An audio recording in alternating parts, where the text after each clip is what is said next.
0594 25 76 25. Le Grand Forum. Pour comprendre et analyser toute la société guyanaise. Débat, analyse, commentaires. Le Grand Forum de 11h30 à 13h sur Radio Pays.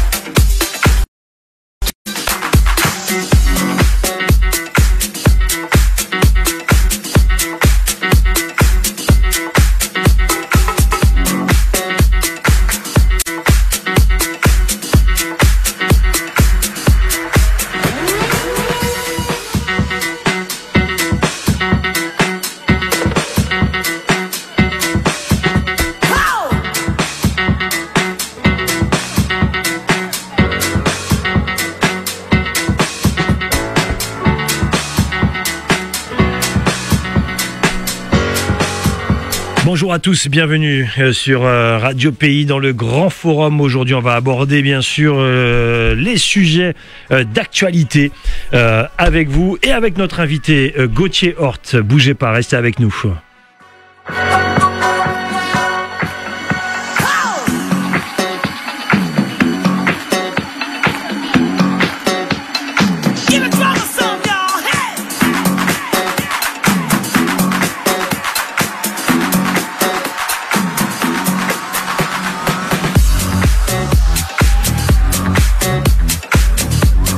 Allez, c'est parti et on salue nos internautes qui sont déjà très nombreux sur Radio Pays.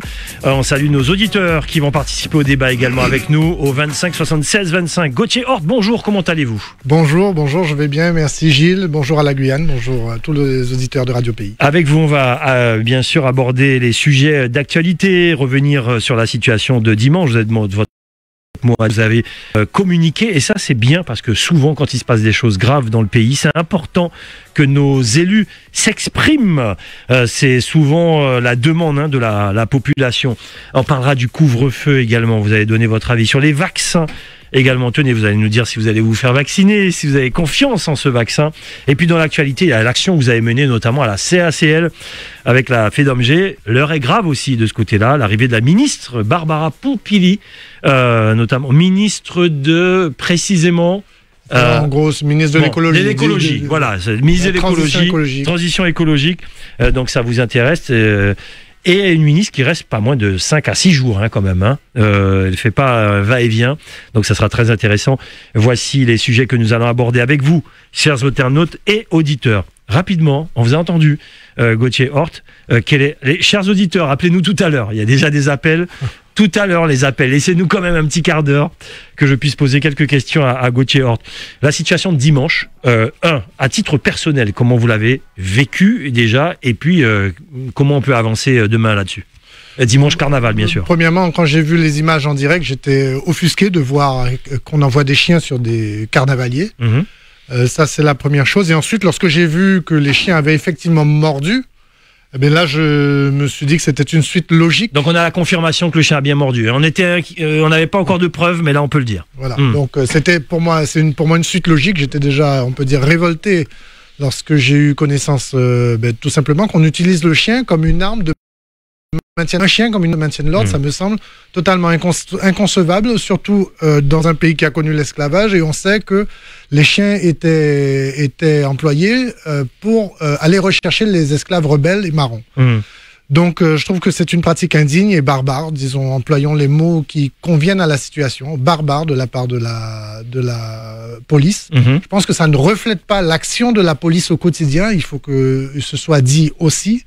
Je pense qu'il ne faut pas incriminer l'ensemble de la police pour ce qui se fait, parce qu'il y a aussi à Cayenne, je parle particulièrement de Cayenne, des policiers qui tous les jours s'exposent pour assurer notre sécurité. C'est bien de le dire. Il faut le dire aussi, il faut les en remercier.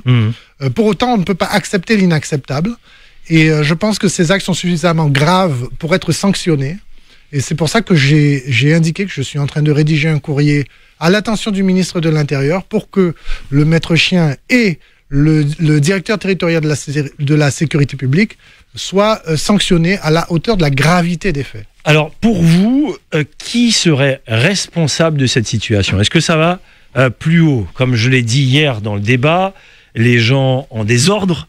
Est-ce que ça remonte jusqu'au nouveau préfet, cette responsabilité, ou est-ce que c'est uniquement le patron de la police, parce que le maître chien qui dirige, qui a son chien, effectivement, est-ce qu'il n'a pas aussi reçu un ordre? Est-ce que c'est lui seulement qui sera sanctionné parce que jamais son chef lui a dit de faire ce genre de choses-là, enlever la muselière, etc. Il y a plusieurs escaliers là. C'est sûr. Plusieurs Moi, je suis épris de justice, d'un souci de justice envers les Guyanais, parce que ce qui se passe, je le répète, est inacceptable. Donc, il me semble que le chien a été utilisé comme une arme. L'arme a été manipulée par un agent de police, d'accord, qui a utilisé sciemment l'arme, qui a retiré apparemment, qui aurait donc retiré la muselière. Par contre, il y a aussi quelqu'un qui a placé l'arme dans la main de ce policier à cet instant précis. Donc, il me semble que les responsabilités, le maître chien ne doit pas servir de fusible dans cette affaire. Il est co-responsable. Mais le directeur de la sécurité publique, qui a fait des déclarations qui correspondent à l'attitude qui a été employée, me semble suffisamment responsable pour être le plus lourdement impliqué. Je le dis clairement, ce monsieur Friedman est indigne d'assurer la sécurité des Guyanais, des Cayennais. Ce monsieur ne peut pas, on ne peut pas accepter que la sécurité des Cayennais soit assurée par quelqu'un qui a une si faible estime du respect et de la dignité des citoyens. J'imagine la teneur de votre courrier, j'anticipe, vous allez sûrement demander sa démission. Alors, je ne sais pas moi dire, en tout cas, je ne sais pas comment ce dossier sera traité, simplement, je pense que ce qui est important, c'est qu'il n'assure plus la sécurité des Cayennais. Qu'il ne soit plus en Guyane, qu'il ne soit plus en mesure de nuire à la dignité des Guyanais. Parce que c'est de ça. Alors, il y a eu beaucoup de gens qui se sont aussi offusqués du fait que j'ai demandé, que j'ai écrit, que j'ai évoqué dans mon communiqué l'euthanasie du chien. Le pauvre chien. Alors, le pauvre chien, je comprends bien les réactions. Bon, c'est vrai que c'était un communiqué que j'ai fait particulièrement à chaud, sous on peut dire... sous la colère. Oui, sous la colère, mais quand même. Il faut savoir que je l'ai... alors, peut-être beaucoup de gens ne savent pas que si votre chien... a un comportement comme celui-là, c'est ce qui lui est réservé. Bien sûr, mais bon. Là, c'est un chien policier. Il est dressé. Il est dressé. Non, mais même les chiens dressés, attention. Hein, mais il est dressé. Donc, effectivement, je ne voulais choquer personne. Si ça a choqué, je m'en excuse. Ce n'est pas ça le propos. Je ne voudrais surtout pas, en tout cas, que le sort du chien soit un motif de détourner le véritable problème. Le véritable problème, c'est que des Guyanais sont poursuivis par des chiens qui sont lancés par la police, qui sont dressés pour attaquer les Guyanais pour du carnaval. Enfin, je veux dire, ça me semble très grave. Très bien. Voilà, je voulais avoir votre avis sur cette situation, notamment de dimanche. Que les choses soient claires, il y a eu interdiction donc de faire le carnaval par la préfecture, bien sûr. On a entendu ces carnavaliers qui ont, et on peut le dire, on a fait des débats ici, on peut le dire, les Guyanais ont toujours respecté couvre-feu, gestes barrières, confinement, etc. On n'a pas besoin d'être cité en exemple, mais franchement, on est un département où les gens ont suivi les règles. Il y a une génération qui ont envie de libérer l'esprit. Ça va bientôt faire 1 an. Vous comprenez les carnavaliers. En même temps, effectivement, on annule le carnaval, mais des carnavaliers qui veulent quand même s'exprimer sans violence. Hein. Vous savez, on parle des chiens. Mais c'était le débat d'hier. La bombe lacrymogène dans les yeux des carnavaliers qui n'attaquaient personne, qui n'avaient aucune arme. Là encore, pour moi, c'est une situation extrêmement grave. Je veux dire, ça, c'est des choses qu'on a vues. On les a vues aussi avec les gilets jaunes. Hein, c'est pas un exemple.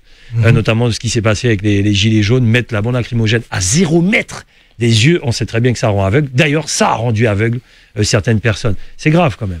Moi, j'ai l'impression, lorsque j'entends les déclarations du directeur de la police, j'ai l'impression que son objectif était vraiment de porter le coup le plus fort aux manifestants, aux carnavaliers. Je pense que l'intention est vraiment de mater. C'est vraiment le mot, de mater la population qui aurait la partie de la population qui, pour des raisons qui peuvent être discutés, souhaiteraient braver l'interdit. Moi, je donne mon avis a toujours été clair sur la situation sanitaire. Je comprends qu'on nous demande de faire attention au plus possible. Personnellement, je restreins mes déplacements autant que possible. Je respecte le couvre-feu, d'accord ? Je n'incite pas à faire le carnaval. Pour autant, je comprends, j'ai été sensible, le live de Radio Pays, samedi soir, j'ai été sensible aux arguments du manifestant. Oui, j'ai entendu cyclette, mais j'ai aussi Monsieur Nelson, absolument, Xavier Nelson, qui disait que on ne lui autorise qu'à travailler et ensuite à rentrer chez soi. Il faut entendre ça, il faut entendre que ça fait 10 mois qu'en Guyane, nous sommes en situation de privation de liberté. Je comprends que les gens soient, qu'une partie de la population soit un peu exténuée de cette situation. Il faut l'entendre. Et vous savez, moi, je suis je dis toujours, je suis contre la politique de la bonne conscience. Je suis pour l'efficacité dans l'action publique. Est-ce qu'aujourd'hui, on peut raisonnablement penser qu'on peut interdire le carnaval après ce qui s'est passé? Pour être clair, je pense que ce n'est plus possible. La question aujourd'hui, c'est comment est-ce qu'on encadre avec les parties prenantes, comment est-ce qu'on crée les conditions pour que le virus ne se propage pas de façon exponentielle. Je vais mettre les pieds dans le plat concernant justement cette annulation ou pas. J'étais un des premiers d'ailleurs à dire avec l'ancien préfet, Marc Delgrand, en disant pourquoi vous ne dites pas d'entrée de jeu qu'il faut annuler le carnaval ou pas attention, c'était la question que je posais à l'ancien préfet. Il a été très prudent, il l'a jamais annoncé, il a à juste titre peut-être, il avait ses raisons. En fait, l'idée c'était quoi? De dire aussi tout le monde a annulé le carnaval. Quelle image cela aurait pu donner aussi à la Guyane en disant nous on n'annule pas, ça veut dire qu'on pense à faire la fête plutôt que de protéger nos gogans, Covid, etc. etc. C'était aussi derrière ça une sorte de sous-question en disant ok, on annule mais on peut l'organiser autrement. C'est peut-être ça qui a manqué. Parce que dire qu'on a le seul pays qui n'annule pas le carnaval en plein Covid-19, ça aurait fait bizarre comme image. Et là on aurait été cité comme exemple, mais bizarrement. Enfin, je sais pas si vous... Non, mais je comprends. Il ne s'agit pas pour moi d'arriver a posteriori et d'apporter des critiques sur des décisions qui, au moment où elles ont été prises, n'ont pas amené plus de réactions que ça. Absolument, en plus. Donc je ne juge pas les événements passés. Absolument, vous avez raison.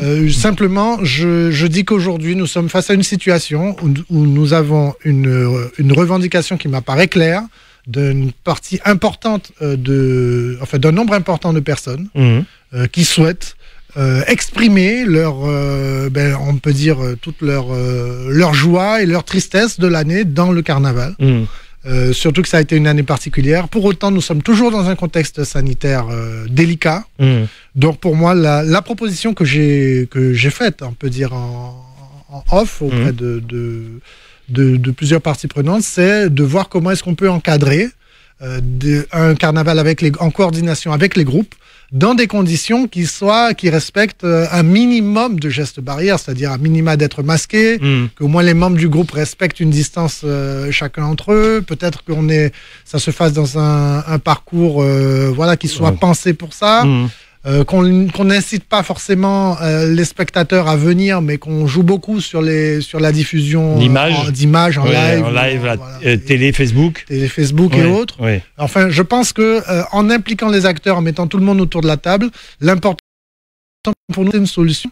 Parce que si on se contente de dire, écoutez, il faut pas faire de carnaval et tout, dimanche prochain, ce qui me paraît certain, c'est qu'on arrivera à une situation d'impasse et de violence à nouveau. Oui, on a peur du chaos pour le week-end prochain. Donc nous devons, notre rôle de politique, c'est de trouver des solutions politiques, non pas sur incriminer ou les uns ou les autres, mais de mettre tout le monde autour de la table et de se dire, il nous faut trouver une solution responsable pour permettre à ceux qui expriment le besoin, à ceux qui ressentent ce besoin de défiler, de le faire dans des conditions respectueuses, un minimum des gestes barrières.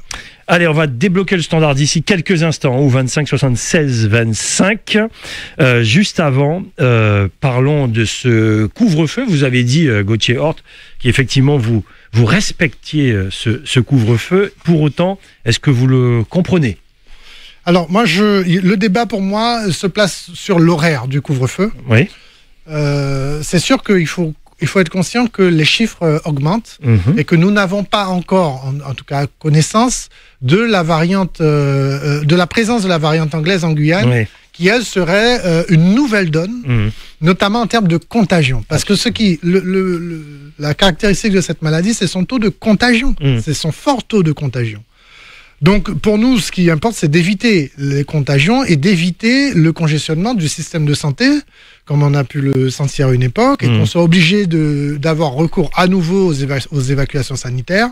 Voilà, que la Guyane soit capable de traiter ses malades. C'est équilibre. Alors, est-ce que 19 heures convient? Moi, je pense qu'on ne peut pas soigner quelqu'un contre son gré. Je pense qu'on ne peut pas apporter de solution contre une population. Je pense que la grogne, il faut l'entendre. La grogne sur le couvre-feu à 19h, il faut l'entendre. Ça fait déjà, il me semble, ça fait plus d'une semaine que nous sommes avec ce couvre-feu à 19h. Je pense que raisonnablement, on devrait retarder ce couvre-feu. Il n'est toujours pas question de rouvrir les événements et de créer les conditions de gros événements, si ce n'est qu'ils soient encadrés. On a vu un jeune hier à la CTG présenter au comité scientifique un protocole pour faire des événements avec plusieurs centaines de personnes qui respectent un protocole sanitaire, qui respectent les gestes barrières. Donc sur le couvre-feu, je pense que l'horaire pourrait être assoupli. On va en parler bien sûr. Alors concernant le carnaval, je vois beaucoup de messages sur le Facebook Live. Demain, on en parle avec Monique Blairal justement, qui disait « Prenons le temps justement cette année de se poser pour imaginer un carnaval autrement ». Ça sera le débat de demain dans le Grand Forum. 25, mettez le casque Gauthier Horte. Allez, le standard débloqué, vous pouvez y aller. 25 76 25 et on vous écoute. Allô, bonjour. Oui, allô, bonjour. Bonjour. Allez-y. Oui, bonjour. Bonjour, Gilles. Bonjour, monsieur Horte. Bonjour. Oui, allô? Oui, allez-y. Oui. Donc, j'aimerais juste poser une question. Allez-y. Parce que une étude scientifique de Guyane qui établit certaines recommandations, mais qui a fait des études pour savoir par rapport à notre population? Parce qu'il semblerait qu'il y a 14 000 personnes touchées, mais il n'y a que 74. Qui a pu déterminer pour quelle raison il n'y a que, tant mieux s'il n'y a que 74, mais pourquoi il n'y a que 74 000 sur 14 000 personnes touchées positives? Déjà un décès. Et au juste, concernant le chien, maintenant, et depuis l'année... Ah, je ne sais pas où il est. Il y a un problème de réseau. Hein. Oui, de réseau. Répondre à la première question, peut-être. Il y a un problème de réseau pour le reste. Oui. Bon, moi, je n'ai pas connaissance d'une étude comme celle-là. En tout cas, ce que je sais, c'est que plus le temps passe, plus le temps avance, plus on a connaissance de la maladie à l'échelle mondiale. Absolument. Et donc, plus les protocoles de prise en charge peuvent être efficaces. Et un peu partout, il y a moins de morts aujourd'hui proportionnellement qu'il y en avait auparavant. Alors ça n'explique peut-être pas tout. Je n'ai peut-être pas une réponse totale. En tout cas, plus on avance, plus on connaît la maladie et mieux la prise en charge correspond et permet de répondre. 25 76 25, il va sûrement nous rappeler. Il était sous un tunnel, comme une tunnel en Guyane. Mais j'ai l'impression qu'il semblait dire que l'an dernier des chiens avaient utilisé. Oui, en fait, les chiens étaient là. Quand? L'an dernier? Je crois en promenade avec les policiers, les maîtres chiens, mais sur dans le carnaval. Absolument. Sauf qu'ils étaient là. Pas connaissance de ça. Oui, sauf qu'ils étaient là. J'ai eu cet écho là aussi. On n'a jamais vraiment fait attention, mais ils étaient là, je crois. Et de toute façon, les gens vont pouvoir ou sur le Facebook Live ou sur le 25 76 25 nous confirmer que les maîtres chiens étaient là l'année dernière, sauf qu'ils ont attaqué personne. Ils étaient là. 25 76 25. Allô, bonjour. Oui, allô, bonjour. Bonjour. C'est Harry Hautebourg. Harry Hautebourg, ça sera mon invité de vendredi pour la sortie de son livre. On vous écoute. Oui. Félicitations. Oui, alors je voulais saluer mon ami Gauthier, puisque chaque fois mon cas rencontré Unmoun, qui a demandé des mots, comment va Gauthier? On n'est pas fâchés. Non, on n'est pas fâchés. La preuve, je le salue. D'ailleurs, je lui rends hommage dans mon livre. D'accord. J'en suis heureux et flatté. Oui, alors, je vais pas commenter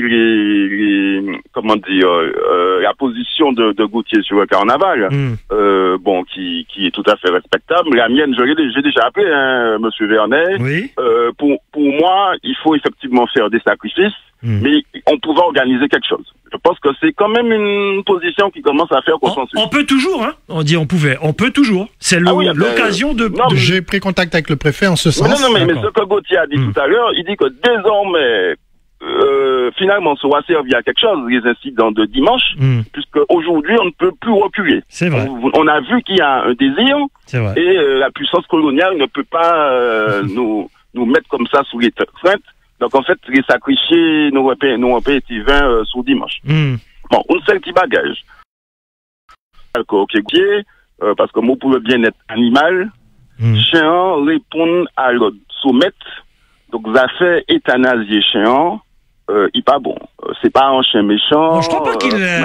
Ouais, mais Gauthier... Gauthier monté. Oui, non, mais il l'a dit. Chien pas mérité ça. Mais il ne veut pas non plus, Gauthier. Si le chien n'est pas dangereux... Non, mais non. Bon, mais voilà, naturellement... Il s'est excusé, Gauthier s'est excusé. Voilà, oui, je l'ai dit. Moi, ce qui m'importe, c'est qu'on n'utilise plus le chien comme une arme pour attaquer des gueules. Voilà, c'est tout ce qui m'intéresse. Nous, d'accord. Ok, merci Harry.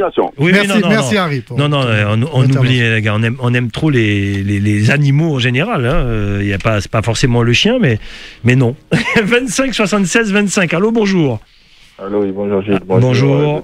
Bonjour. Oui, j'ai suivi hier, Gilles, ton émission hier. J'ai entendu beaucoup de choses. Oui. Mais j'aimerais quand même qu'on repasse un peu les choses. Parce qu'en fait, moi, je suis pas contre le fait que les gens défilent. Moi, je suis le premier à être emmerdé que le carnaval soit annulé. Mais je pense qu'il faut que les gens comprennent aussi qu'on vient dans une réalité qu'on ne peut pas comparer, parce que j'ai entendu beaucoup de gens comparer avec la Martinique et la Guadeloupe. Je rappelle aux gens que la Guyane est frontalière avec le Brésil, qui a dit hier, qui est le premier pays le plus contaminé au monde. Avec les États-Unis, oui. Avec le Suriname de l'autre côté, la pandémie commence à augmenter. Dans une des chiffres, mais on ne sait pas si c'est vrai ou si c'est pas vrai. Donc la Martinique et la Guadeloupe ne sont pas frontaliers avec le pays le plus contaminé au monde, ne sont pas frontaliers avec le Suriname. Donc, est-ce que qu'on débrouille tout au risque de prendre des conséquences, parce qu'on sait très bien que les gens rentrent et viennent ici allègrement. On a eu le constat la semaine dernière avec les Cubains. On ne sait même pas combien sont rentrés sans qu'on le sache. Donc, est-ce qu'on veut que la situation, donc qu'on réouvre les choses, et qu'après, voilà, et que est-ce que demain on est capable d'assumer, parce qu'aujourd'hui c'est même beau de dire oui on veut faire le carnaval, mais après demain il y aura plus personne pour assumer, parce que lorsque demain les choses, parce que l'addition du Covid va bien arriver, parce qu'il faut bien savoir que il y aura des conséquences. Mais tu es au cœur du débat, là. Tu es au cœur du débat. Par rapport à ça, est-ce qu'il y aura des gens, tous ceux qui sont d'accord pour faire le carnaval, est-ce qu'ils sont prêts à assumer l'addition du Covid? Pour finir aussi, juste pour finir, moi, je dis aux gens, moi, je suis pas contre. Vous voulez défiler, ok, mais les gens qui veulent défiler, prenez vos congés, comme ça, restez chez vous, pour pas décontaminer ceux qui sont dans le travail, qui sont restés chez eux. Ah, c'est une idée. Qui sont restés chez eux, qui ont respecté les règles du gouvernement. Voilà, moi je trouve que c'est un peu de responsabilité. Donc voilà, merci. Après, c'est une idée que j'ai entendue. Merci beaucoup. Alors c'est une idée bien sûr pour une semaine, hein. C'est-à-dire si la personne veut faire son carnaval tous les dimanches, ça veut dire mais c'est rare pour congé des mois, c'est trop. Bon, alors attention, Gauthier, Horth, voilà ce qu'on va faire. Il y a beaucoup d'auditeurs en attente. Je bloque le standard. Tous ceux qui sont en attente, vous y allez, et ensuite on rebondit sur les propos des auditeurs, parce que j'ai encore d'autres questions sur les vaccins notamment, revenir sur le couvre-feu, et puis à l'actualité, fait d'Omger, les miniers, l'arrivée de la ministre, il y a quand même une actualité assez dense. Allez, tous ceux qui sont en attente, vous allez passer, ensuite je suis obligé de bloquer le standard. C'est parti, 25 76 25. Bon. Oui, bonjour Gilles. Bonjour. Bonjour Monsieur Gauthier. Bonjour Madame. Oui, c'est Madame Torvik. Allez-y. Oui. Vous avez dit qu'il y a beaucoup de corona, d'accord, il y a une maladie à courir, mais et c'est mon qui les a mangé, c'est qu'à fait qu'il y ait. Alors là. Parce que ça, il n'est pas protégé, il est même. Ça, il y a tout partout, il n'y a pas de sanitaire, il n'y a pas de côté bien qu'il y a dormi, c'est moi hier sur la télé, mais ça, il est dangereux, il est aussi, hein. Ça, il y a nous aussi maladie, tout le monde, parce qu'il y a qu'à croiser que tout le monde, il y a qu'à monter des il y a qu'à marcher, il y a qu'à tout partout. Ça, il y a une maladie, mais il y a qu'à parler du corona, mais ça pas qu'à qui peut dire, oh, c'est à qui là. Vous n'êtes pas de côté, vous voyez, il y a côté. Vous voyez, il y a un côté, parce qu'il n'y a pas de côté pour mettre quand ils ont mis, regardez combien de temps il y a en bas là, mais là. Bah alors justement, merci. J'en profite justement. Vous imaginez bien qu'on est en train de préparer un grand forum là-dessus. Nous sommes tous humains, humanistes, et quand des gens sont en difficulté, bien sûr qu'il faut les accueillir. Franchement, moi je le dis clairement. Bien sûr qu'il faut les accueillir. Sauf que les amandiers, un petit paradis dans Cayenne, un bel endroit de Cayenne. Alors c'est là qu'on met les gens ? Non, il faut mettre en place des structures pour accueillir les gens. On va faire le débat sur ça également. C'est comme si vous mettiez les gens sur les Champs-Élysées, quoi. Les beaux endroits de Paris. Les Buzaret, c'est un bel endroit de Cayenne. Ah là, il y a qu'à mettre Mouna. Non, les amis, on prépare un grand forum là-dessus, vous l'imaginez. 2 mots sur ça, d'ailleurs, Gauthier. Oui, naturellement, on cible à la misère humaine. Bien sûr. Moi, la grande question, c'est quel sort leur est réservé. C'est-à-dire que qu'est-ce qu'ils deviennent ensuite. Moi, c'est ça, parce qu'ils sont là en période transitoire. Moi, j'aimerais qu'il y ait beaucoup plus de transparence de la part de l'État sur les chiffres. C'est-à-dire, on parle de combien de personnes. On a l'impression que les camps augmentent de semaine en semaine. Donc, de combien de personnes parle-t-on à un moment T? Est-ce que c'est une tendance qui s'accroît ou qui décroît? Ça augmente. Hein. C'est-à-dire que ce qui importe aussi quand on a le souci de la personne humaine, c'est de ne pas alimenter les trafics humains. C'est-à-dire que on sait très bien, on a vu l'autre jour, il y a un mois, la police brésilienne a arrêté des passeurs qui exploitent la misère humaine et qui organisent des passages périlleux, dangereux dans la mer à fort prix.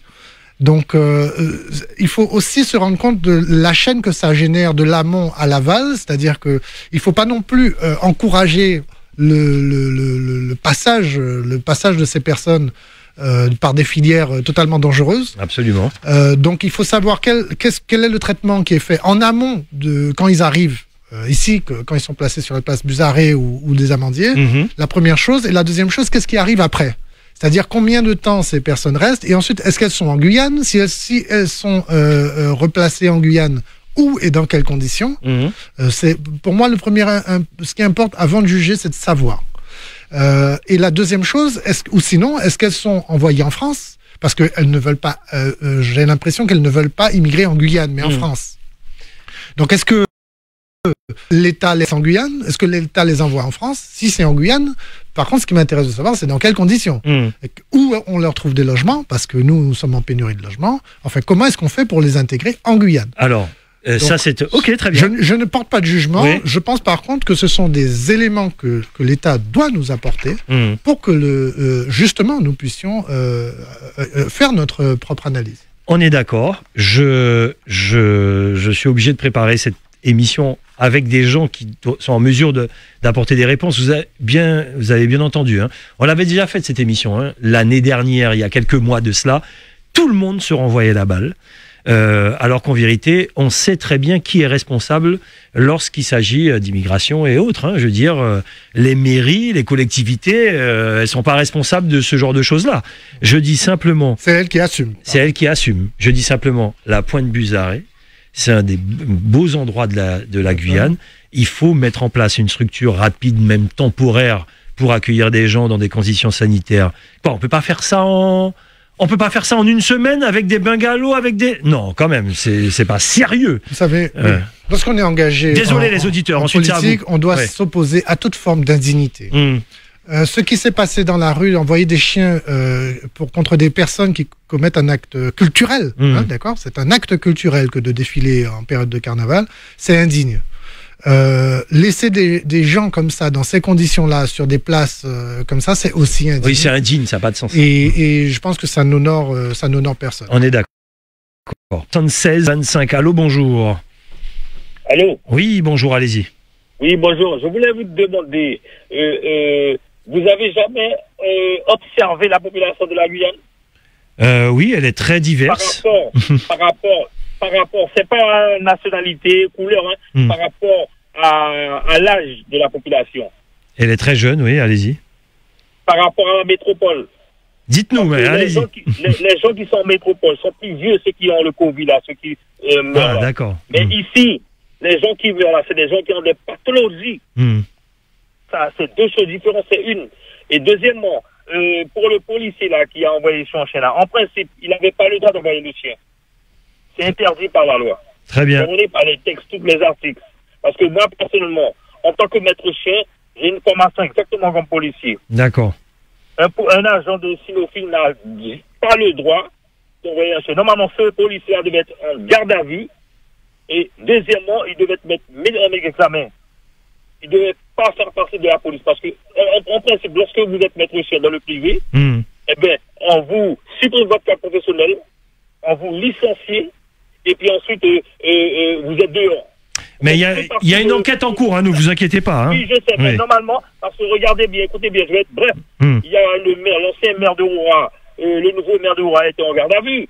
Hein, et puis après, il est sorti. Mais ce policier-là, parce que le fait qu'il est policier avec ses amis, ses camarades, on l'a pas mis en garde à vue. Non, c'est pas. Rien à voir avec tout ça. C'est une infraction, c'est un gros délit, ça. Après, merci beaucoup. Alors, c'est ça que je voulais dire. Très bien. Deux poids, deux mesures dans cette affaire-là. Merci beaucoup. 25. Oui, la personne est en attente depuis trop longtemps. Allô, bonjour. Oui, on attend depuis trop longtemps. Je suis désolé. Papa. Allô? Oui, non. Allô, allez-y. Allô? Allez-y. Oui, Armand, chérie. Allez-y, Armand. Armand, ça Ok, 3 questions pour Gauthier. 3. Messieurs. Oui, mais la question à part. À nous, question. Bon. Il y a la réponse dans les questions. Non. À nous. Bon, Gauthier, est-ce qu'il t'a toujours pour l'indépendance de la Guyane? Parce que l'homme contre Ghetto, nous t'es sous sa base. Hors sujet. La première question. Hors sujet. Mais non. Il va répondre. Côté hors sujet, tu as un invité, mais Gilles. Il va répondre, allez. Bon. Est-ce qu'il, parce que Gilles présentait tout, monsieur, bah, toute ta étiquette, mais est-ce qu'il est toujours membre du PSG? Oui. Bon. Si tu es toujours membre du PSG, est-ce qu'il, quand on te promet le peuple guyanais, est-ce qu'il te conduit une liste PSG pour les prochaines élections à la CTG en juin 2021? Alors là, j'ai pas bien compris la question. Est-ce que vous allez présenter quelqu'un pour la CTG? Est-ce que tu vas conduire, oui. Voilà. Okay. Même 3 questions.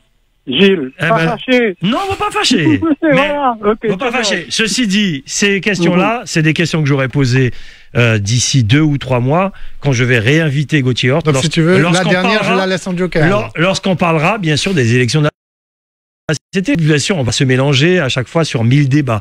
Mais Gauthier, allez-y, répondez.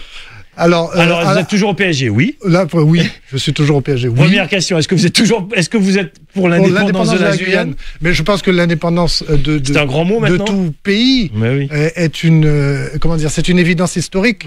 La question est de la préparer.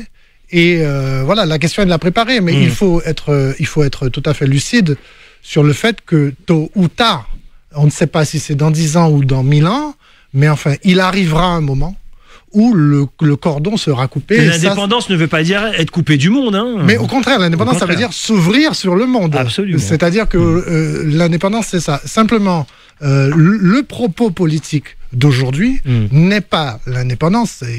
Il faut être franc là-dessus aussi. Mon propos politique n'est pas l'indépendance. Par contre, mon propos politique est de créer les conditions d'une Guyane autonome qui se suffit. C'est ça le sens aujourd'hui de mon engagement. On va pouvoir développer tout cela quand je vais vous recevoir lorsqu'on parlera des élections à la CTG. Alors justement, sur la troisième question, naturellement, nous sommes en discussion. Oui. Je ne pourrais pas apporter une réponse franche et claire aujourd'hui. Oui. Simplement, voilà, aujourd'hui, vous imaginez qu'à l'approche des élections, tout le monde discute un peu avec tout le monde. Bien sûr. Et tant que la décision n'a pas été prise au sein du bureau... Très ouvert. En tout cas, pour moi, tout est possible. Oui. Il est possible qu'on mène une liste. Oui. Il est possible qu'on s'allie à d'autres forces également. Il est possible aussi que... Le Parti socialiste guyanais qui pourrait s'allier... Mais ça a toujours été... En élection. Si, très souvent. Pour aller aux élections. Vous n'avez aucun parti politique en Guyane qui envoie une liste strictement du parti. Ça n'existe plus depuis non, c'est pas de ça que je parle. Très longtemps. Je parle pas de ça. Je dis qu'un chef de file du Parti socialiste guyanais, grand parti politique, est-ce qu'il est toujours un grand parti politique? C'est un parti je ne sais pas, puisque aujourd'hui, il n'y a plus personne du PSG leader de rien du tout. Non, mais aujourd'hui, c'est sûr que le PSG a donné naissance à tout un tas de petits... Ouais, tous ceux qui sont en place sont des enfants du PSG. Voilà, ce sont à peu près tous ceux qui sont aux commandes aujourd'hui sont des enfants du PSG. Sont des enfants du PSG. Il n'y a rien à dire. Donc, effectivement, le PSG a essaimé. Donc, il doit aujourd'hui se renforcer. Mais vous savez... lorsque je suis entré au PSG il y a bientôt un an, c'est un pari que nous avons fait sur nos forces, notamment la jeune génération qui arrive, qu'on commence à voir au sein du PSG, parce que le PSG attire plus qu'on ne le pense. Bon, Gauthier Hort, on en parlera en temps et en heure. Merci pour les questions d'Armand Achille, mais je vais vous réinviter pour parler politique, strictement politique, bien sûr. 25 76 25, allô, bonjour. Allô ? Allez-y. Allez, on revient sur nos sujets du jour. Allô, bonjour. Oui, bonjour, c'est à vous. Bonjour. Alors, c'est Rosie au bout du fil. Bonjour Rosie. Gilles. Bonjour Gauthier. Oui, bonjour Rosie. Alors, il y a quelque chose qui m'interpelle depuis le début du confinement, voire depuis le début du virus Covid-19. Les Rouranais ont été confinés pendant jours. On n'entend plus parler d'eux. La question que je me pose, comment se sont-ils guéris ? Puisque apparemment on n'entend plus parler d'eux, on ne dit pas qu'ils sont atteints du Covid, même si on a montré aux informations récemment qu'en Chine, ils sont en train de se faire tester via la salive. Par millions, oui. Par la salive, parce que j'ai bien vu le reportage qui montrait que la barrière c'était la salive, alors que nous c'est nasal, par le nez. Oui. Je voudrais savoir aussi, on n'a jamais entendu dire que les Rouranais ont été vaccinés, d'accord ? Donc ça veut dire qu'ils sont guéris, mais comment ? Ensuite, ce fameux vaccin dont on nous parle, je ne comprends pas pourquoi y a-t-il plusieurs pays qui sortent un vaccin ? Quelle est la composition ? Qu'y a-t-il dans ce vaccin ? Lorsque j'entends aux informations ce matin via BFM ou CNews, il y a quand même une patiente qui a été vaccinée du Covid et qui a fait une allergie, où M. Véran dit que l'allergie est anodin. Donc beaucoup de questions sans réponse. Et ensuite, ce fameux couvre-feu que nous avons chez nous en Guyane, on nous dit bien 19h, sauf que les restaurants restent ouverts jusqu'à 21h30. Cherchez l'erreur. Ça veut dire que si je dois aller au restaurant, il faut que j'aille au restaurant à 18h, me précipiter pour pouvoir dîner, d'accord ? Alors qu'on me dit que le couvre-feu, c'est à 19h. Restaurant ouvert jusqu'à 21h30. Là, il y a un petit problème. Ça veut dire que si je décide de sortir à 19h, je suis en couvre-feu à 19h et les restaurants... Ça veut dire que si on vous arrête, vous n'êtes pas encore au resto. Du tout pas. Le policier peut vous dire, vous allez où ? Je vais au restaurant. Prouvez-le. Non, j'ai pas le ticket du resto. Je ne peux pas le prouver. Donc là encore, on sent quand même qu'il y a quelque chose qui n'est pas anormal. D'accord. Moi, je reste sereine. J'y crois fortement.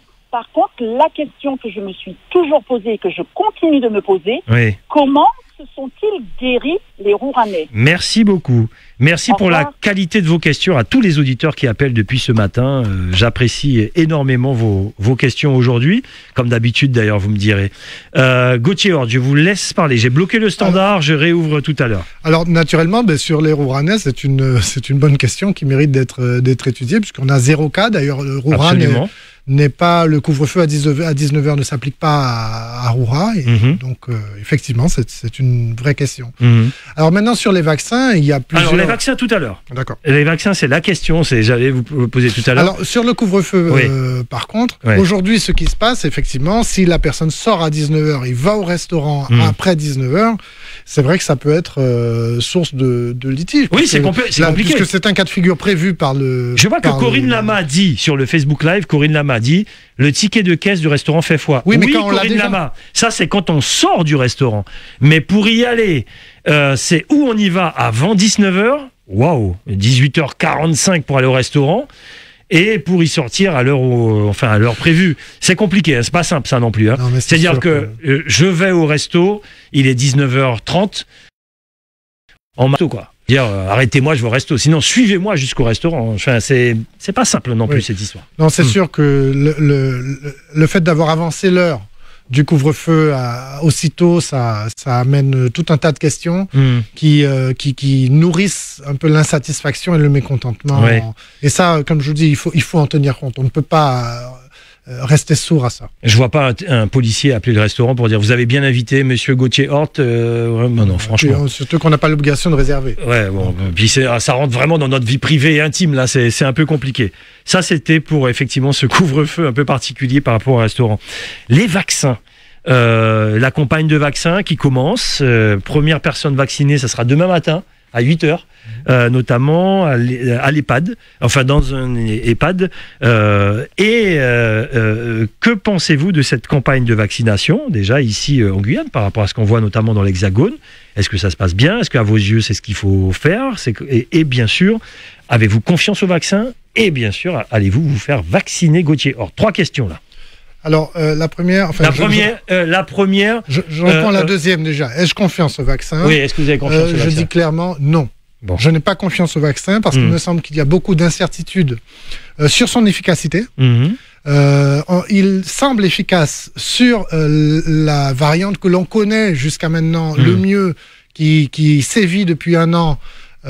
Et effectivement, le vaccin semble être efficace, mais sur la variante anglaise, par exemple, on ne sait pas. D'accord ? On n'est pas sûr. On a vu aussi, lorsqu'on a le vaccin, on peut encore être contagieux. Il me semble qu'on n'a pas suffisamment de recul sur l'efficacité du vaccin à long terme. Et donc, est-ce que j'ai confiance au vaccin? Non. Donc, vous n'allez pas vous faire vacciner. De là, vous comprenez que je ne vais pas me faire vacciner. En tout cas, pas pour le moment. Je pense que c'est une décision sur laquelle on ne peut pas on ne peut pas raisonnablement donner de consignes aux gens. J'entendais l'auditeur tout à l'heure nous dire qu'en Guyane, nous avons une population jeune et autres. Oui, mais nous avons aussi beaucoup de personnes en situation de comorbidité, que ce soit par l'hypertension, que ce soit par l'obésité ou autre. Nous avons un fort taux de prévalence de ces causes de comorbidité en Guyane. Et donc là, je pense que c'est vraiment chaque personne qui doit décider en fonction de son du ratio bénéfice-risque par rapport à sa situation personnelle. Est-ce qu'elle prend le risque de prendre un vaccin sur lequel on n'a pas suffisamment de recul? Je pense qu'il faut que ce soit dit. On ne sait pas encore dans quelles conditions ce vaccin peut fonctionner ou pas. En tout cas, on n'a pas suffisamment de recul. Voilà. En tout cas, pour ma part, je suis en bonne santé. Je ne suis pas je n'ai pas de cause de comorbidité connue. Donc, pour le moment, en tout cas, je ne prendrai pas le vaccin. Alors, il y a Rodibex qui dit arrêtez de demander si les gens vont se faire vacciner. C'est perso, comme le droit de vote ou encore pour. Bon, après, c'est autre chose. Alors. Quand même, Rodibex, là on parle du vaccin. Le vaccin n'est pas obligatoire. Donc ça c'est déjà une première chose. Et on parle de santé publique, on parle de choses mondiales et universelles.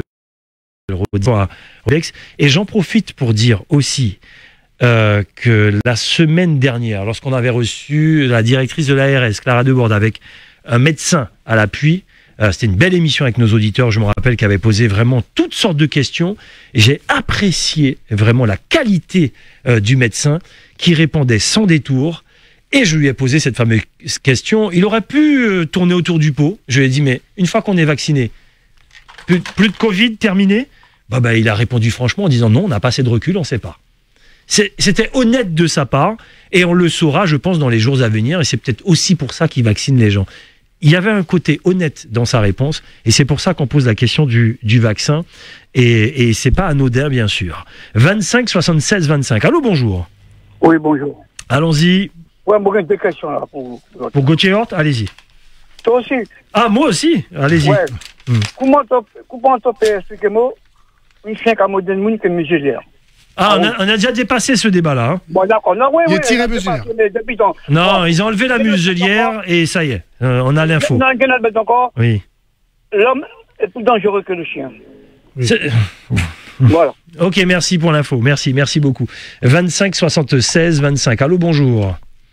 Allô. Oui, allô, bonjour, c'est Aimé. Et ensuite, on va revenir sur l'actualité de la fête d'objet. Oui, allez-y, Aimé. Bonjour, c'est Aimé. Bonjour, Aimé. Bonjour, Aimé. Oui, bonjour, monsieur Gauthier-Hort, bonjour, monsieur Vernet. Bonjour. Là, je reviens sur la politique d'immigration. Monsieur Gauthier-Hort, je sais très bien la politique d'immigration en France et en Guyane. Ça existe, ces petites.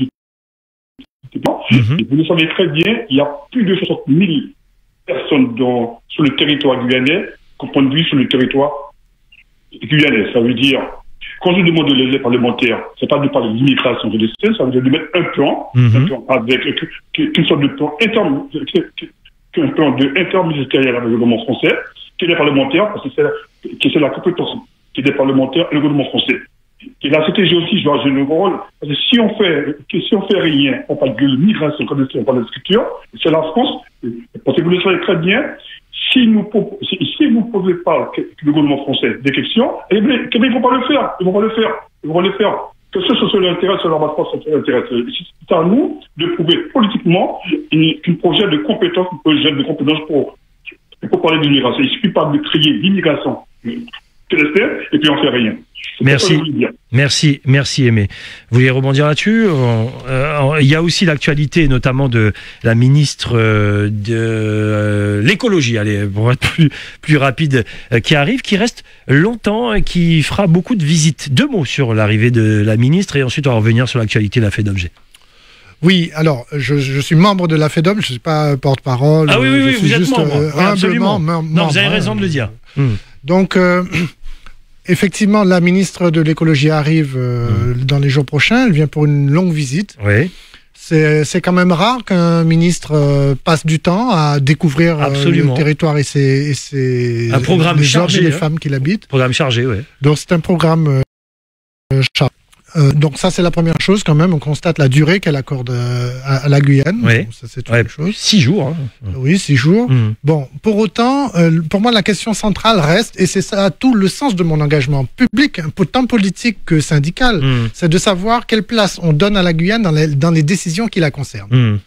Je pense que la seule chose aujourd'hui que le gouvernement, quel qu'il soit, français, puisse faire pour nous, je pense que le plus utile, c'est de nous laisser faire.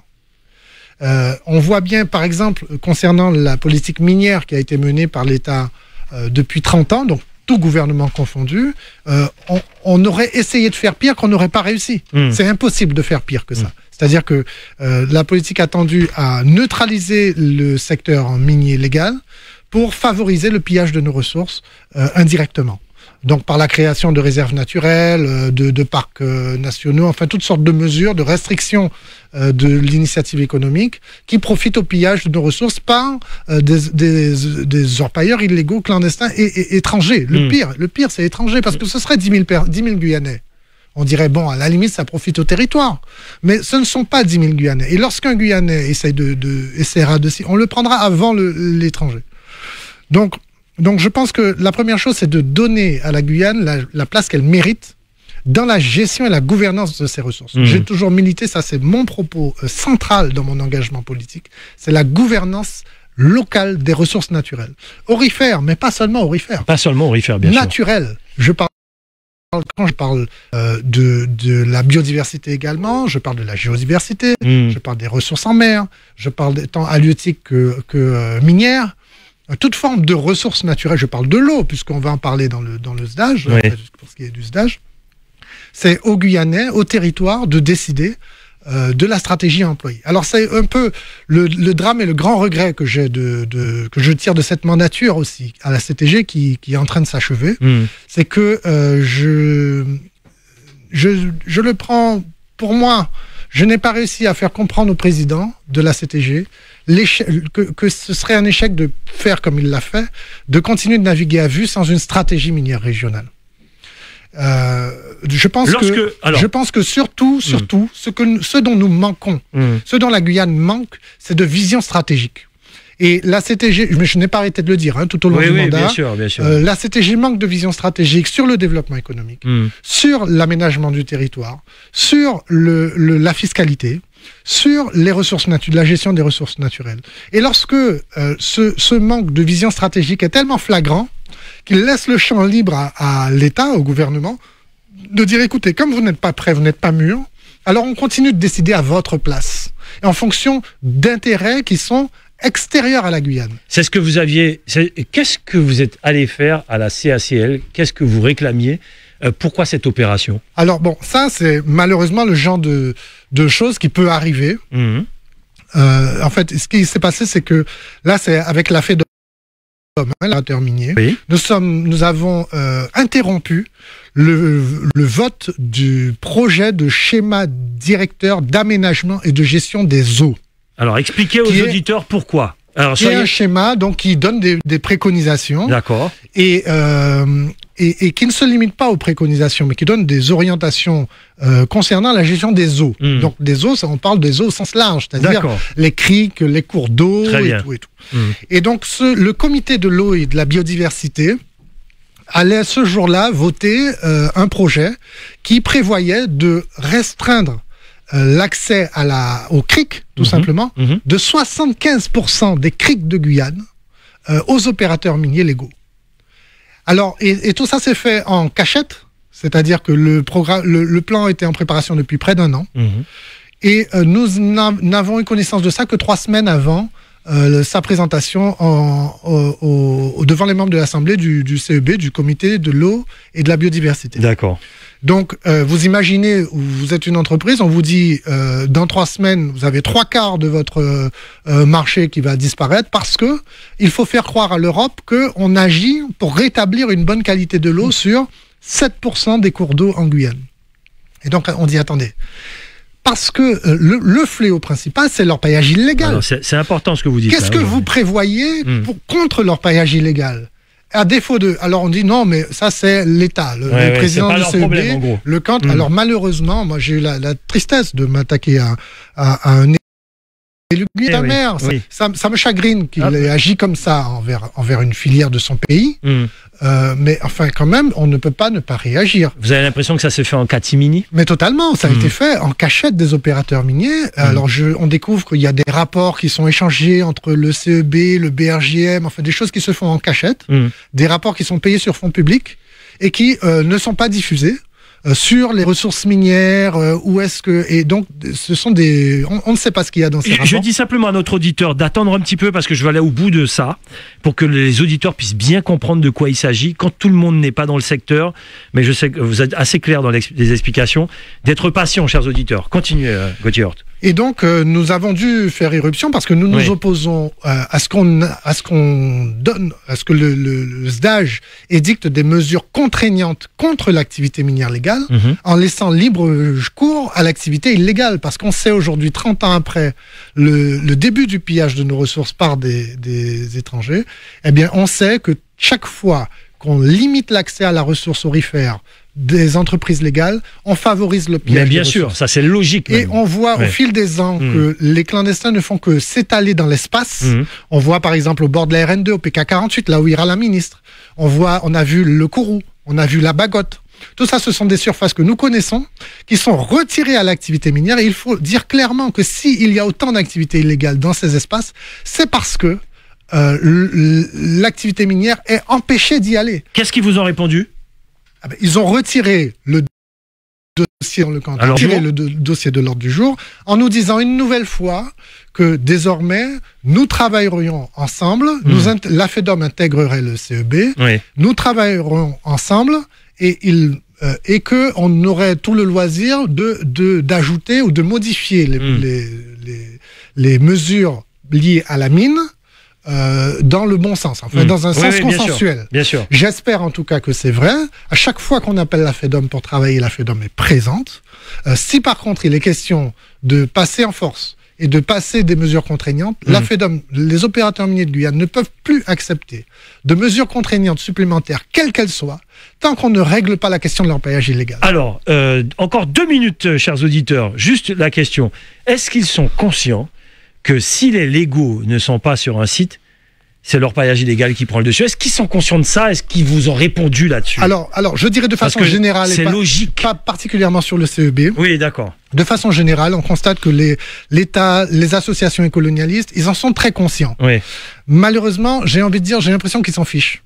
Et que ce qui importe pour eux, c'est que ce ne soient pas les opérateurs miniers légaux qui exploitent. C'est-à-dire que j'ai l'impression que très souvent, c'est un bénéfice. Quand on voit par exemple l'ONF, quand on écoute le discours de l'ONF, de certains agents de la DGTM, qui est la nouvelle DEAL. Hein, oui, absolument, c'est bien de le dire. On a l'impression que si c'est les clandestins, c'est moins grave que si ce sont des sociétés minières. Parce que moi, c'est le sentiment que vous avez. J'ai le sentiment aujourd'hui que la volonté ces gens-là est d'empêcher aux Guyanais l'accès à la ressource qui peut leur donner une forme d'autonomie économique. D'accord, parce que j'allais dire, j'essaie de trouver une logique là-dedans. La chute de votre phrase nous donne... Je pense aujourd'hui que c'est l'explication la plus rationnelle. Oui, parce que sinon vous ne comprenez pas. Il n'y a rien qui peut expliquer. L'orpaillage illégal se propager à ce point, il faut se poser des questions. Non, ben voilà. Mais la réponse aujourd'hui, ça fait 20 ans que je suis dans la mine. Je pense qu'il n'y a pas de réaction plus rationnelle que celle-là. 25 76 25. Allô, bonjour. Allô. Oui, bonjour messieurs. Bonjour. Allons-y. Oui, excusez-moi, je voudrais juste revenir, je ne sais pas si je peux... Oui, allez-y, parce que je sais que vous êtes en attente depuis un moment, on n'avait pas encore abordé ce sujet. C'est le grand forum, allez-y. En fait, c'est par rapport à la réaction que M. Gauthier a eue par rapport au vaccin. Au vaccin, oui, allez-y, il n'y a pas de souci. Donc, je voulais juste poser une question. J'entends, je ne sais pas comment dire, mais moi je trouve que les responsables politiques doivent pas forcément aller dans le sens du vent et forcément dire ce qui va faire plaisir aux gens ou à la population. Alors, j'ai bien entendu ce qu'il a dit concernant le vaccin, qu'on n'a pas eu de recul. Ça, je pense que tout le monde en est conscient. Le vaccin n'a même pas un an, la Covid non plus, donc c'est évident qu'on n'a pas beaucoup de recul. Mais de là à dire que on ne fait pas confiance au vaccin, ça veut dire que demain, M. Gauthier, je pense qu'il y a des ambitions politiques, on va imaginer qu'il est président de la de la Guyane, donc de la CTG. Ça veut donc dire quoi? Donc en fait, comme il ne fait pas confiance au vaccin, donc il ne met pas en place sa politique vaccinale. Donc si je vais au bout de son raisonnement, d'accord, il ne fait pas confiance au vaccin, donc il ne veut pas qu'on vaccine les Guyanais. Comment on sort de cette histoire? Parce que moi je veux bien qu'on dise que, alors il y a des autorités médicales de plusieurs pays indépendants qui ont validé les vaccins, c'est quand même des spécialistes. Je vais dire, on fait quand même pas n'importe quoi. Donc, si on refuse effectivement de mettre en place un politique vaccinale en Guyane, en supposant que ça soit de responsabilité demain, il y a les élections qui arrivent. Donc, comment on en sort? Alors, c'est intéressant ce que vous dites. Gauthier, vous allez répondre. C'est très intéressant ce que vient de dire notre auditeur, parce que quand je vous pose la question, je pose la question à un élu de la collectivité. Et vous avez raison d'avoir cette réflexion-là. Ben, il va répondre. Il va répondre. C'est une très très bonne analyse.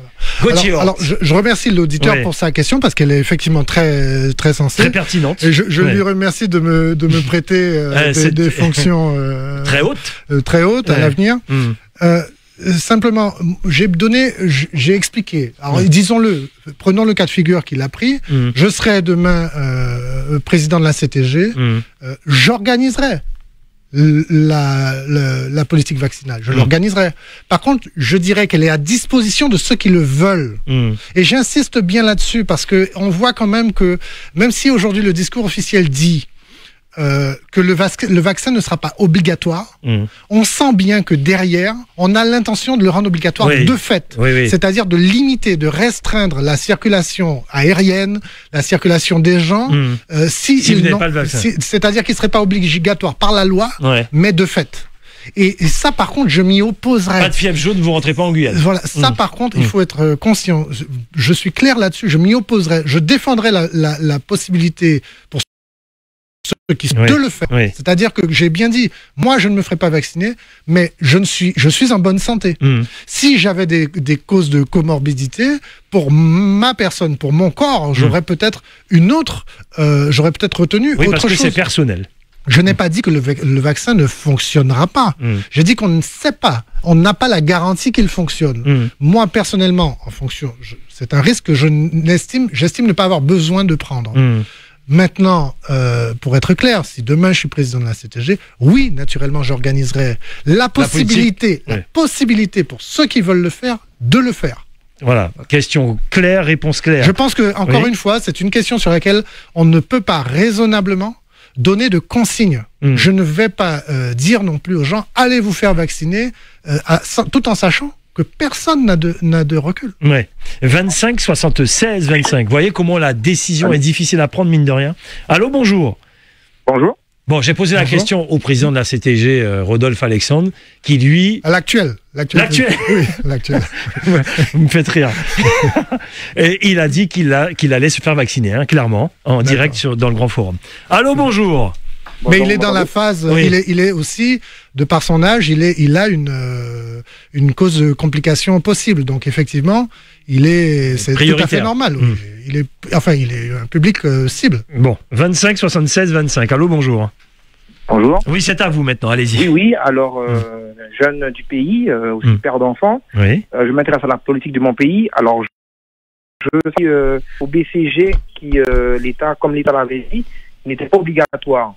Mais après, lors de la rentrée scolaire 2020, on s'est retrouvé face à des établissements ou même des crèches qui nous ont demandé, enfin, où il était obligé de faire vacciner l'enfant contre le BCG.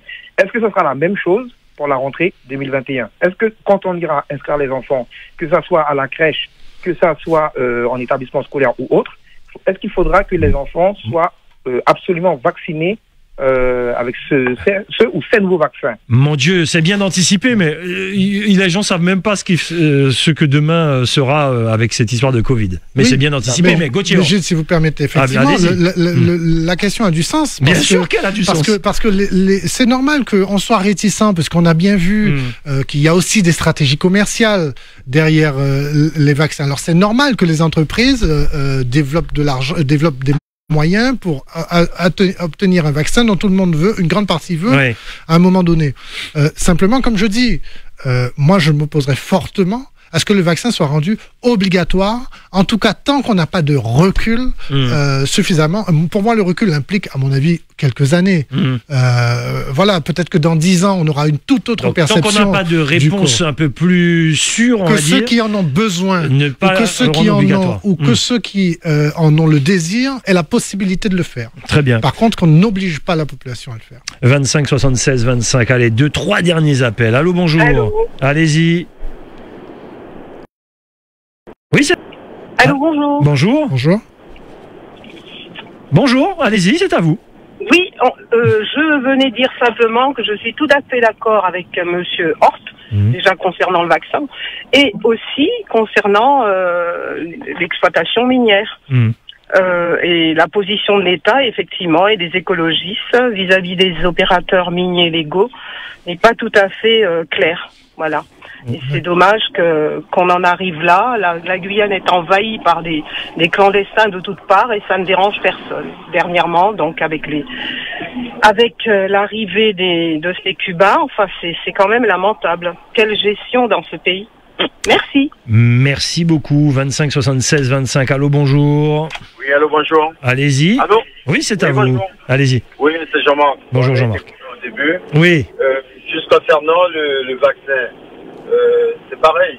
Donc là, pour venir en Guyane, il faut avoir la fièvre jaune. D'accord? Allô? Oui, on vous écoute. D'accord? Pour venir en Guyane, il faut avoir la fièvre jaune. Si on n'a pas, on rentre pas en Guyane. Donc si certains pays, par rapport à ce vaccin, ce nouveau vaccin, décident, si vous n'avez pas le vaccin, vous ne rentrez pas chez eux. On fait quoi? Déjà, une question. Concernant l'employage, M. Gauthier a forcément raison, mais je pense qu'il faut déterminer réellement qu'est-ce que l'État veut pour la Guyane, parce qu'on a l'impression que la Guyane a l'air d'être sous cloche, et puis on fait comme on veut. Comme on veut, il n'y a pas de décision bien précise, intermédiaires légaux à pouvoir exploiter l'or en Guyane pour pouvoir enrichir un peu la Guyane. Autre chose, concernant les places, la place Buzaré, qui est une place quand même qu'on a su profiter, qu'on a su aménager la mairie de Cayenne. Là, on nous impose maintenant des demandeurs d'asile qui prennent notre place et font n'importe quoi, qui sont en train de polluer. On n'entend pas comment dirais-je, les responsables non, ceux qui préservent la nature. Ah oui, l'eau, la mer est polluée. Donc, on avait déjà un problème de mer en juillet, août, qu'on ne pouvait pas se baigner. Là, ça va être encore davantage parce que c'est réellement sur la rive. D'accord? Très bien. Une autre chose encore, je ne comprends pas. Ah, vous avez envie de parler aujourd'hui. Allez-y. Que les frontières sont fermées, que ces personnes rentrent. Moi, j'ai rien contre les gens qui viennent profiter du bonheur ailleurs parce que chez eux, c'est pas bien. Et que ces personnes-là ne sont pas une période où c'est le Covid, où que les frontières sont fermées et que ces gens arrivent à rentrer et puis demandent l'asile politique. Donc, que fait l'État concernant les frontières? Très bien. Voilà, je ne comprends pas. Moi, je ne comprends pas. Parce que, bon, concernant l'hébergement, il y a des bidonvilles au centre-ville de Cayenne, où qu'il y a des communes qui ont la possibilité de qui ont construit, qui ont la possibilité de construire encore, et que les logements sont vides, pourquoi ne pas mettre ces personnes-là à l'extérieur du centre-ville de Cayenne, étant donné qu'ils ne sont pas prêts, parce qu'il y a du transport, donc ils ne sont pas pressés, laissant les gens qui travaillent la possibilité d'être hébergés dans Cayenne. Très bien. Parce qu'il y a des logements à Soula, il y a des logements partout. Moi, je passe partout à Soula, je vois des logements vides, et le maire a fait construire des logements, et il y a des logements vides. Je ne comprends pas comment les gens veulent absolument construire des bidonvilles à Cayenne. Merci beaucoup. On tolère ça, on dit rien. Merci beaucoup. Allez, l'auditeur avait envie de... Merci. On devrait poser plainte l'État parce que c'est pas normal. Merci beaucoup. Voilà un auditeur qui avait 1000 choses à dire. On prend un dernier auditeur avant de conclure. 25 76 25. Allô, bonjour. Oui, bonjour. Allez-y. C'est pareil pour l'orpaillage. Donc, on a abandonné la montagne d'or.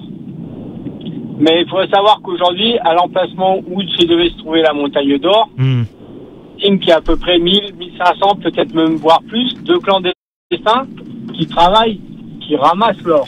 Voilà, juste pour dire... Vous êtes sûr qu'on a abandonné la montagne d'or? Non, je taquine un peu. Merci beaucoup.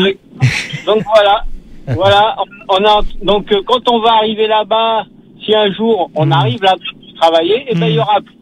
Merci. Voilà. Puis les clandestins, ils chassent, ils tuent les animaux qui sont protégés par la Convention de Washington, avec le mercure. Ouais. Mais pour les orpailleurs légaux, tout ce qu'on veut faire, c'est leur rajouter des complications. Merci.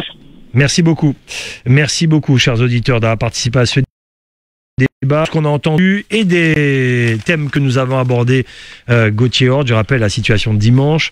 On va voir ce que ça va donner le week-end prochain. Le couvre-feu, les vaccins, l'actualité avec notamment la FEDOMG, l'arrivée de la ministre. Qu'est-ce que vous avez envie de dire en termes de conclusion pour nos auditeurs? Mais en termes de conclusion, que bon, effectivement, l'actualité est dense. Ouais. Je pense que ce qui doit animer l'action politique, et je parle au sens large, large pour nous qui sommes élus, mais aussi pour la population, ça doit être l'amour. Donc, de ne pas conserver de rancœur. Oui. Je pense que voilà, il est question premièrement, mon premier souci, c'est dimanche, que les choses se passent bien. J'espère que mon appel auprès du préfet et des parties prenantes prendra forme et que dimanche, on arrivera à des conditions de défilé acceptables pour les participants, acceptables au regard de la situation sanitaire. Et j'espère, j'espère que l'arrivée de la ministre fera comprendre au gouvernement que le gouvernement ne peut plus faire à notre place et en notre nom, et que la Guyane doit avoir une place centrale dans les décisions qui la concernent, tant sur la gestion des ressources que en général, de façon très générale. Merci Gauthier Horth d'avoir été notre invité aujourd'hui du Grand Forum. Vous pourrez revoir cette émission en Facebook Live et sur la chaîne YouTube de Radio Pays. On va suivre ça de très près, effectivement, l'arrivée de la ministre et puis savoir ce qui va se passer ce week-end, notamment dans les rues, pas forcément le carnaval, c'est pas que Cayenne. Merci Gauthier Horth, à bientôt. Merci Gilles, merci Radio Pays, merci aux auditeurs. Avec plaisir.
Radio Pays, 93.0 à Saint-Georges, partageons l'essentiel.